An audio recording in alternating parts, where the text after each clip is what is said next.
नमस्कार, मैं अतुल दवे अहमदाबाद गुजरात से इस वीडियो के माध्यम से आदरणीय श्री मोदी जी और राहुल गांधी से एक सवाल पूछना चाहता हूं और इस सवाल के आधार पे देश के मीडिया को एक विनती करना चाहता हूं। सबसे पहले मोदी साहब आपको पूछूं कि जब नोटबंदी की और उसके बाद जिस लोगों ने अपना पैसा अपने अकाउंट में जमा कराया उसका सबका हिसाब आप लेंगे, ये आपने बताया। किसी को बख्शा नहीं जाएगा, ये भी आपने बताया।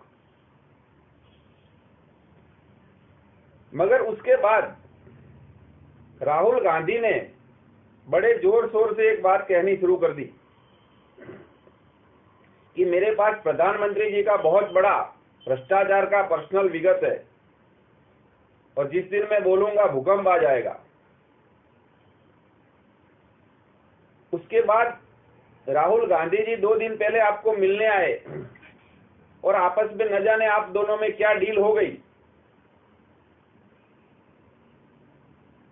दूसरे दिन सरकार ने ऐलान कर दिया कि राजनीतिक दल जो भी पैसा जमा कराएंगे उनका कोई हिसाब पूछा नहीं जाएगा और वो आईटी के दायरे में नहीं आएंगे।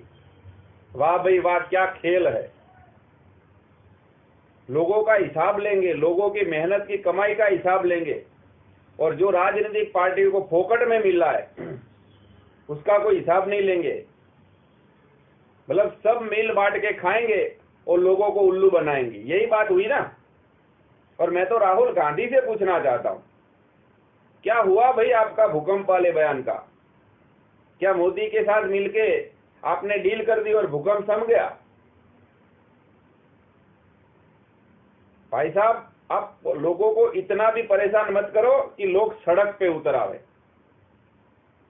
और जिस दिन लोग सड़क पे आ गए ना, तुम लोगों को जवाब देना भारी पड़ जाएगा। और मैं लोगों को बताऊंगा, घर घर जाके बताऊंगा, और मेरे जैसे हजारों लोग हैं जो लाखों करोड़ों लोगों तक बताएंगे कि भाई हमारी मेहनत के पैसों का हिसाब अगर मांगा जा रहा है तो राजनीतिक दलों का जो फंड का पैसा है उसका हिसाब क्यों नहीं?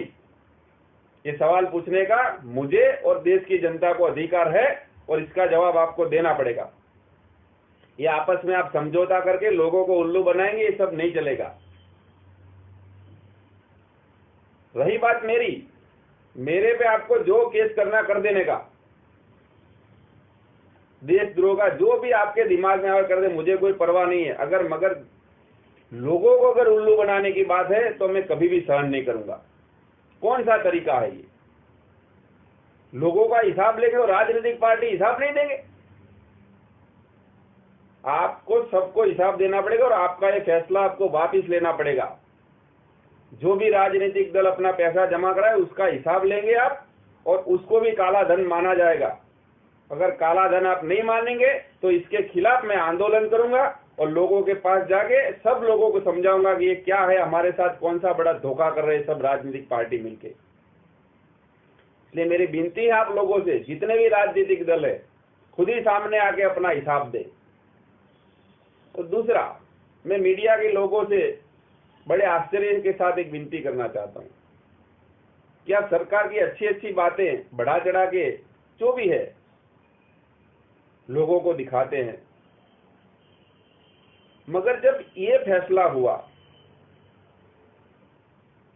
कि राजनीतिक पार्टियां अपना पैसा जमा कराएगी तो वो आईटी के दायरे में नहीं होगी, तो देश का एक भी मीडिया इस पे सवाल क्यों नहीं उठा रहा?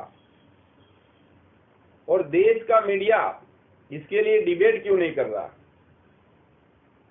क्यों इसके लिए कोशिश की नहीं जा रही कि लोगों तक ये बात पहुंचे कि देखो कि राजनीतिक दल आपस में मिलके लोगों को कैसा धोखा लोगों के साथ कर रहे हैं और लोगों को कैसा उल्लू बना रहे हैं। मेरी मीडिया के मित्रों से विनती है कि इस विषय में आप डिबेट कराइए, हर राजनीतिक दल को बुलाइए, और जब तक ये फैसला वापिस नहीं हो तब तक इस प्रश्न को उछालते रहिए, क्योंकि लोगों के हित का प्रश्न है, देश हित का प्रश्न है। जब काला धन की बात है तो काला धन मानी काला धन, चाहे फिर वो गरीब का हो, अमीर का हो, उद्योगपति का हो, नेता का हो, या तो फिर राजनीतिक पार्टी का ही क्यों ना हो। अगर काला धन ही बाहर निकाला है तो सबका निकालो। अगर लोगों का हिसाब लेंगे, मेहनत का, पैसे का, और राजनीतिक पार्टियों का हिसाब नहीं लेंगे तो हम चुप नहीं बैठेंगे। इसी के साथ, इस विनती के साथ सरकार ये अपना फैसला वापस ले और मीडिया इस बात में लोगों के साथ खड़ी रहे, इसी उम्मीद के साथ मैं अपनी बात खत्म करता हूं। जय हिंद, जय गुजरात।